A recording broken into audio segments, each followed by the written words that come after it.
A mocidade ten sido un actor importante en moitos momentos da historia, desde a contestación en maio do 68 ata as protestas contra a Guerra de Vietnam tamén na década dos 60. En España e en Galicia tamén ten tido expresións importantes, sendo partícipe da toma de decisións e da configuración do mapa político. Hoxe temos con nós a Iván Rodríguez, portavoz da organización xuvenil Espiral Mocidade Republicana Galega. Benvidos á Xanela. Bueno, Iván, benvido á Xanela. Moitas gracias polo convite. A primeira pregunta ten un enfoque máis persoal, coa intención de que nos contes un pouco quen és, quen é Iván Rodríguez? Bueno, supoño que o máis importante para estar aquí son portavoz de Espiral, tamén responsable de Mocidade da Nova, e, bueno, polo demais, pois, de Noia, teño 24 anos, graduado en Filosofía e opositor á Administración da Xunta de Galicia. Eres portavoz de Espiral. Esta organización que loita polos dereitos da mocidade, alén das críticas contra o réxime 78, que demandas concretas pretende acadar e como pretende acadalas? Pois, demandas concretas, creo que o máis importante para ver cales son é contextualizar cales son os problemas da mocidade ou cal é o contexto no que vivimos a mocidade galega. Eu creo que é o máis importante para moitos de nós pensar que hai xa máis de 10 anos que vivimos unha crise económica, social e política e demais, e para os que temos 20 e poucos, para os que temos 18, 19, 20, 25, pois pouca máis memoria temos que a eso, non? É dicir, a crise estoupou cando tiñamos 14, 12, 16 anos, todas as promesas que escoitáramos de antes do estado de benestar, das garantías e as expectativas que eso xeraba, non chegamos nin siquiera a poder defraudarnos delas, xa éramos moi pequenos cando se viñeron abaixo. Entón agora temos que pensar como nos formamos un proxecto de vida e que nos impide facelo. E aí a nosa normalidade pois son a precariedade, a falta de dereitos, a temporalidade no emprego, a emigración para milleiros de mozos galegos. Entón, os problemas concretos máis importantes os que temos que atender eu creo que son a vivenda, o emprego e o ensino. Un emprego que non sexa temporal, que sexa digno, que recupere os dereitos perdidos, pero que conquiste máis, porque non é suficiente pois con derogacións de reformas laborais e con volver ao 2006, hai que ir un pouco máis alá, unha vivenda que non este sometido aos intereses do mercado. Nos agora analizamos que a diferencia, no caso do Estado é moi así, pero no caso galego máis, non? A diferencia dos nosos pais e dos nosos avós, non vivimos en casas de propiedade, e ademais seguramente non o vayamos a facer nunca. Entón, o aluguer é un problema fundamental o que temos que atender, e máis agora mesmo que estamos vindo unha burbulla que tamén afecta a Galicia, inda que en Barcelona ou Madrid é moito máis acusada, aquí tamén está chegando. Aí eu creo que o concreto é pedir que se regulen os alquileres, os alugueres, que pois como leva a PA dicindo varios anos que a vivenda sexa un dereito e se lle quita os especuladores, e que haxa vivenda pública accesible para todo o mundo, e en concreto polo que nos toca para a mocidade. No tema do ensino, pois moitos, sexa en formación profesional ou na universidade, estamos ou estudando ou rematando de estudar, e vemos que os títulos non valen máis que para ou dedicarte a cousas, como dixen na presentación, pois gradueime nunha cousa, vou me dedicar a algo que non ten nada que ver, porque non podo dedicarme a eso que estudei, e non é simplemente que nos pase pois aos universitarios de humanidades ou de ciencias sociais, páselle a moitísima xente con formación profesional que accedes a empregos que non teñen relación, que non teñen garantidos nin certos dereitos. Entón, pois que o ensino tamén saia das lóxicas do mercado e se adapte ás lóxicas da sociedade, é dicir, ás necesidades da sociedade. Está, como todos estes ámbitos, mercantilizado e reconvertido, é dicir, nestes últimos anos o ensino, a FP, coa FP básica, coa FP dual, o goberno da empresa directamente na educación e a selección dos estudantes directamente polas empresas, a proposta de 3+2, a LOMCE, Boloña, antes de todo iso, adaptan o mercado, adaptan a universidade ás necesidades do mercado laboral, e ese mercado laboral pois só nos ofrece precariedade, miseria e formarnos para iso, non? Para que saibamos ser iso. Entón, pois, revertir todo iso, eu creo que non é demasiado concreto, pero creo que son os principais problemas da mocidade galega. Organizacións de mozos e mozas como Espiral, unha das críticas máis fortes que se lle fai, ou das visións predominantes cara a elas, é a súa vinculación cos partidos políticos ata o punto de acabar actuando como correos de transmisión dos seus intereses. Que opinas disto? Pois que ser correo de transmisión é unha das problemáticas que, cando fixemos todo isto, quixemos solventar ou quixemos impugnar de todas as experiencias do pasado. Ensaiámolo no movimento estudantil e agora co xuvenil. Moitas organizacións xuvenis eu creo que teñen ese problema, que simplemente repiten consignas dos adultos e non teñen capacidade pois, nin para formarse, nin para facer análises propias de problemáticas concretas e de discursos propios para o sector no que interveñen. E moitas veces reaccionase a iso criticando a propia existencia da militancia, non? É dicir, militar nun partido é malo porque está controlado por X, está controlado por Y. Ten sentido que esas críticas polas experiencias das que vimos, pero nós creemos que primeiro, o principal para resolver este tipo de problemáticas é a proposta política, é dicir, nos aí atopamos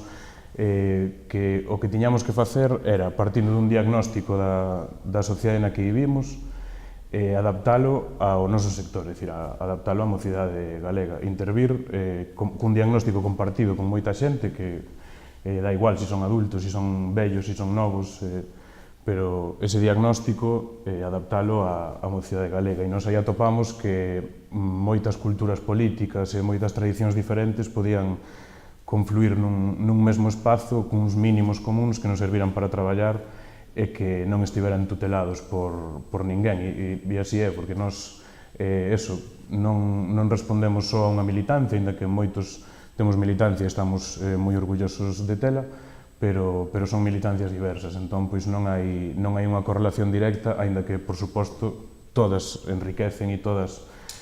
son moi valiosas para construir un proxecto común.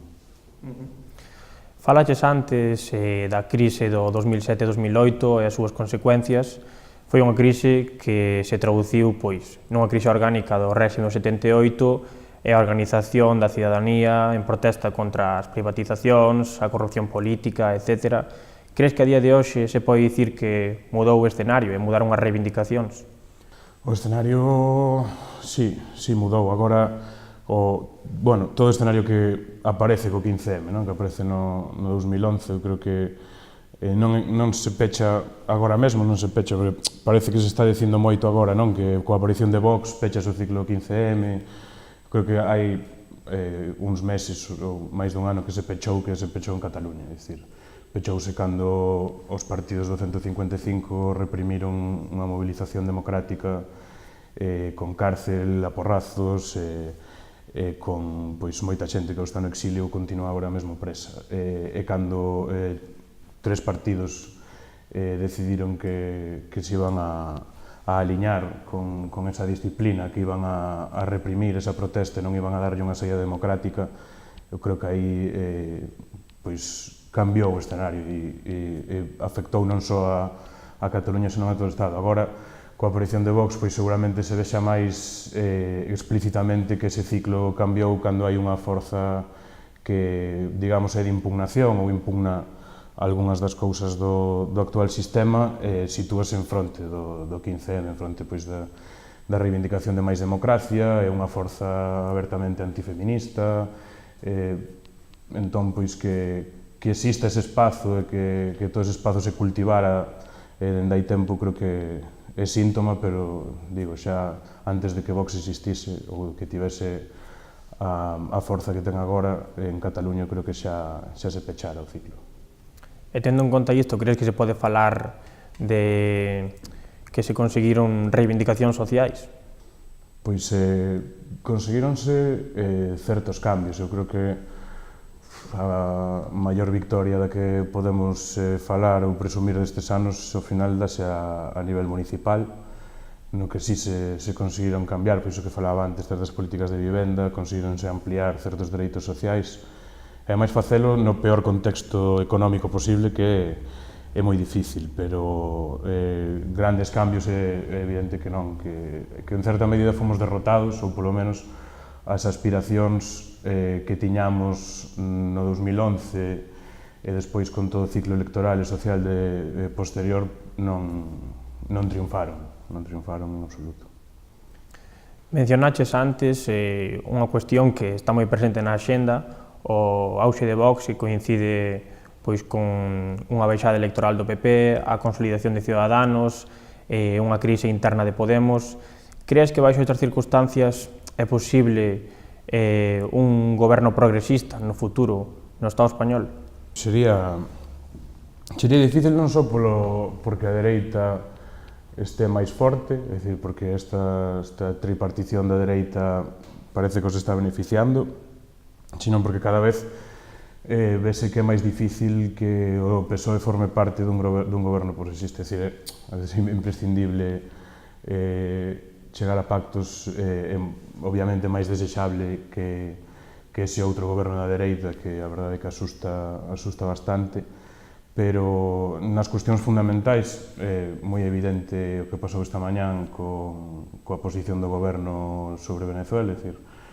cando o PSOE lles din que se disciplinen, aí están, é dicir, fixérono con Cataluña, non tiveron ningún problema en apoiar que se encarcelara a dirixentes políticos e sociais, fixérono antes cambiando a Constitución nunha noite, hoxe decidiron apoiar un golpe de Estado e un presidente proclamado por Trump e seguir a súa política exterior. Eu creo que a dificultade está aí. A veces consíguese traccionalo para que apoie certas medidas sociais, pero hai que ver todos os límites que ten iso. Tamén, o que falaba antes das conquistas municipais, o papel do PSOE, de novo, sempre meter paus nas rodas, poñer trabas a todas as medidas que amplíen dereitos sociais e dereitos económicos para a maioría, aínda sendo menos prexudicial ou máis desexable, ou digamos unha necesidade, chegar a acordos con eles para impedir sobre todo o avance desta dereita que ven, é moi limitado, os límites son moi estreitos ás veces. Continuando por esta liña, enfocando no caso galego, Ciudadanos nas últimas eleccións autonómicas non obtivo representación, Vox tampouco semella que o teña sinxelo en Galicia, polas características do sistema político galego e o espazo que ocupa o Partido Popular no eixo dereito. Como ves o escenario en Galicia? Crees que se pode traducir, que se pode trasladar o que sucedeu no Estado a Galicia? Crees que é diferente? Nunca se traslada da mesma maneira, non? Senón que a desaparición da UCD é simpática para ver que en Galicia sempre, pois unha legislatura ou dúas máis tardamos en chegar, é dicir, o Partido Popular aquí ten unha maioría absoluta enorme, e a ver a pelea de Feijóo polo centro, a ver como lle sae, e a aparición de Vox,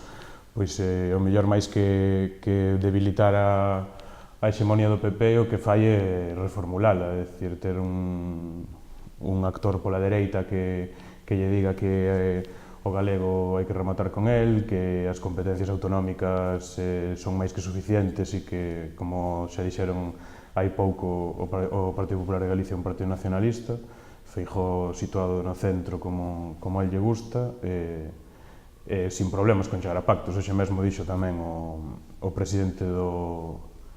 PP da Coruña que non terían problemas en pactar coa extrema dereita, non terían problemas en chegar a acordos para, por exemplo, votarnos dos concellos ou para manterse na xunta cando lles toque facelo. Entón, creo que iso, igual non o sabemos aínda, non hai candidatos, non hai aínda nada que nos diga que vai pasar con Vox nin nas municipais, nin despois nas autonómicas cando toquen, pero igual o que pode facer é reformulala. En relación a isto, ao caso galego que estamos tratando, Como crees que afrontan os proxectos de unidade popular as próximas eleccións municipais que terán lugar en maio? Pois como unha batalla non sei se de fin de ciclo, pero si de poder testar o que se fixo ata aquí. É dicir, se vemos que, se asumimos de verdade que vamos a un novo ciclo, e se asumimos, que eu creo que é imprescindible, que nestos anos o ensaio de toda esa diagnose da que falaba antes máis exitoso foron os concellos, é dicir, foi onde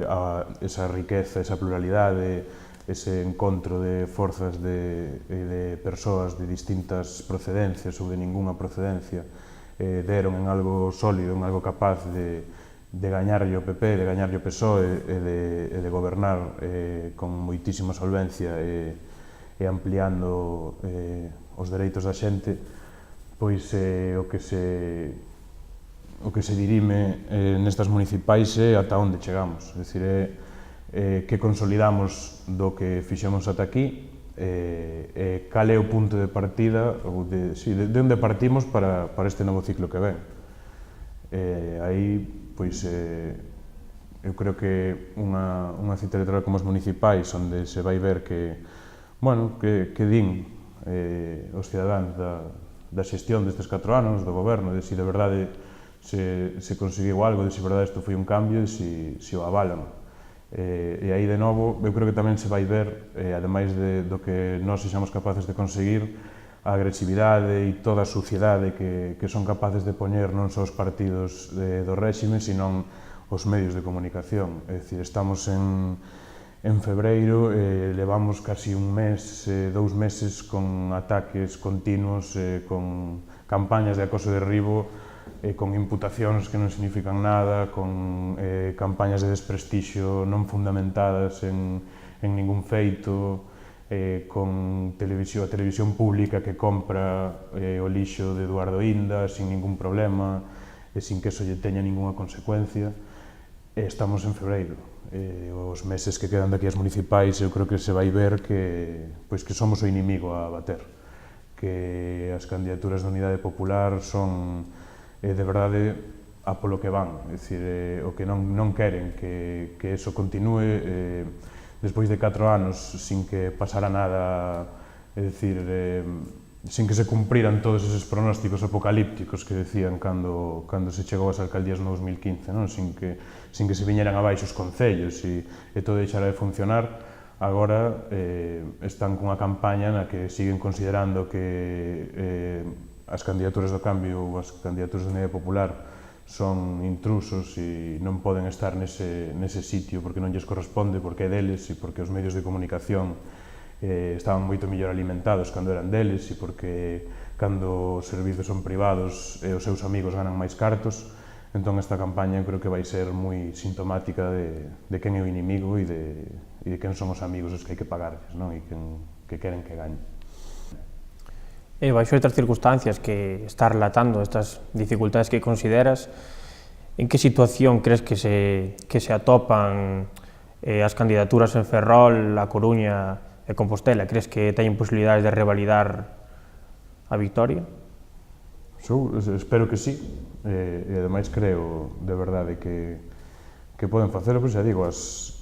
como por decirlo así, son palpables as conquistas destes 4 anos. En Compostela é o exemplo máis repetido, non? É dicir, unha legislatura na que acaba sendo concelleiro último da lista,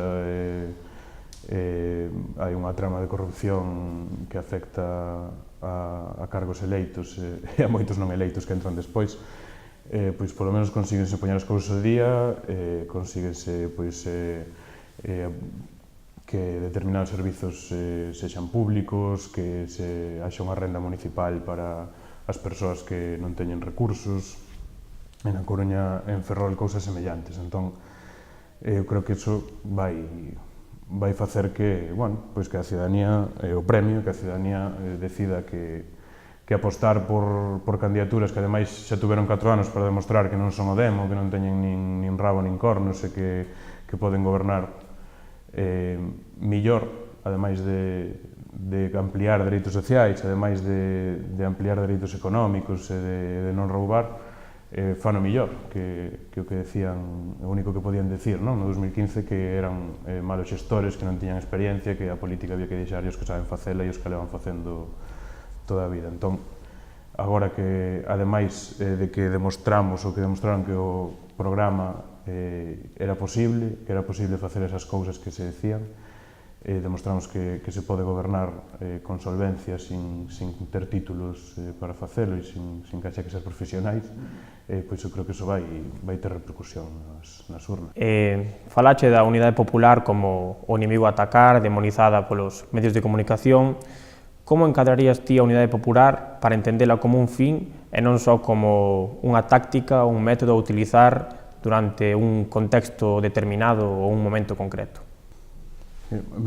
Mais que nun momento concreto, eu creo que no contexto do arrase neoliberal, é dicir, si apostamos pola Unidade Popular, eu creo que por un diagnóstico que vimos da derrota, é dicir, que vimos de moitas derrotas, do movemento obreiro, do movemento popular, de que non quedan, digamos, de que a sociedade civil en Galicia moito máis está arrasada, está atomizada e fragmentada e non hai máis vínculos que se nos permitan pois que os que teñen que ver co consumo, non hai vínculos comunitarios fortes sobre os que construir, está, xa digo, unha sociedade totalmente fragmentada. É necesario, a partir de aí, xuntar e poñer mínimos comuns que sirvan para construir co maior número de axentes e de xente posible. É dicir, que non chega coas identidades ou cos proxectos de antes da crise, que podían ter o seu sentido daquela, cando por unha parte a situación económica era mellor e por outra non era posible formular esas alternativas que son posibles hoxe, era impensable gobernar Santiago, Coruña, Ferrol, que outras candidaturas gobernen Madrid, Barcelona, ser a segunda forza en Galicia e moito máis, é dicir, que haxa ese espazo social electoral tan grande para unha forza de ruptura. Esas identidades, o mellor, xa digo, que antes da crise igual valían para aquel contexto no que, bueno, foras unha forza nacionalista, foras unha forza da extrema esquerda ou moi de esquerdas, como queras chamar, tiñas o teu sitio asignado, o teu 5, 6, 7, 10, 12%, como moito, como teito. Agora, pois, hai que crear novas ferramentas porque as oportunidades son maiores e porque a situación é moito peor. Entón, aí o 15M apuntou a onde se tiña que ir e despois, eu creo que en Galicia, AGE é fundamental para entender eso e é que hai que romper barreiras e hai que licuar as identidades que veñen de antes, as fronteiras, nacionalismo, españolismo, federalismo e pois eu creo que estes anos evidenciouse que esa era a fórmula porque onde mellor se fixo, onde máis se ensaiou e onde máis consecuente se foi con esa idea é onde máis éxito se tivo. E ademais, eu, pola nosa propia experiencia no movemento estudantil ou no movemento juvenil funcionou, é dicir, no movemento estudantil viñamos dun tempo no que había que organizar o estudantado nacionalista, o estudantado independentista, é dicir, había que ter, digamos, adscribirse a unha determinada ideoloxía ou un determinado proxecto para poder traballar por un ensino público e nós, aínda que compartimos esa ideoloxía ou gran parte desa ideoloxía, dixemos, eu creo que o importante, ou nos creemos que o importante é que o estudantado que queira loitar por un ensino público teña vontade de loitar por un ensino público, é dicir, que sexa nacional, que sexa democrático, que sexa gratuito e de calidade. Eso funcionou. Esa fórmula demostrou que era capaz de mobilizar moito máis, de achegar a moito máis estudantado. No movemento juvenil, a partir de todo iso, tamén se demostrou que era moito máis útil. É dicir, a aposta, nos chamamos republicana, ou a aposta por simplemente dicir que a democracia non pode ter uns límites tan estreitos, que hai que ampliála e que todas as identidades previas ou culturas políticas teñen que estar ao servizo diso, ao servizo da construcción dese proxecto, funcionaron. É dicir, serviron para que o proxecto ganase forza, para que fósemos capaces de mobilizar máis e de conquistar máis. O mesmo no municipalismo, E o mesmo durante un tempo ocorreu a nivel nacional, incluso a nivel estatal. Entón, creo que a unidade popular é iso, ver que partimos da derrota e ver que no contexto actual hai que aproveitar as oportunidades das que dispoñemos e consolidar o que fomos capaces de conquistar. E a partir de aí hai que traballar, pero pode que isto non triunfase todo o que mellor no 2012 ou no 2011 pensábamos que podía triunfar, pero non hai ningunha outra proposta en riba da mesa que se demostrase exitosa ou que tivese ningún tipo de potencial transformador. O mellor, pois, é moi fácil criticar dende fora ou opoñerse a iso dende fora, ou agora que vemos que non triunfou tanto como eu creo que é unha cousa que está pasando, non? Agora que vemos que non triunfou tanto como mellor pensábamos hai poucos anos, decimos que hai que volver a onde estábamos, que non vale misturar, que non vale esta aposta de distintas culturas políticas e distintas tradicións apostando por uns mínimos comuns, entón que hai que volver ao de antes e resgardarse ali de onde vimos e de onde estábamos fracasando. Entón, pois, eu creo que é un fin se partimos deste contexto, dicir, o mellor noutro non sería a unidade popular a fórmula, pero sobre o arrase ou a revolución neoliberal, creo que se demostrou que é o máis exitoso, a ferramenta máis exitosa que tivemos ata agora. Falábamos antes da crise interna que se vive en Podemos, en Marea tamén é ben coñecida a problemática interna que se vive. Cal é a causa de que se vive esta situación? Quizás é xusto isto que acabo de dicir, non? Que como non chegamos a onde pensábamos chegar, agora hai moita xente que quere volver atrás. Por que non dicilo da actual dirección, eu creo, da actual e da anterior. Hai que escoller se quere ser un partido nacionalista cun espazo cativo e que non sexa capaz de transformar, sino que, bueno, pois que teña o seu espazo reducido e minoritario a nivel electoral e social, ou se vamos a apostar ou a seguir profundizando nesta aposta que era a unidade popular e que era o sitio de encontro de moitos.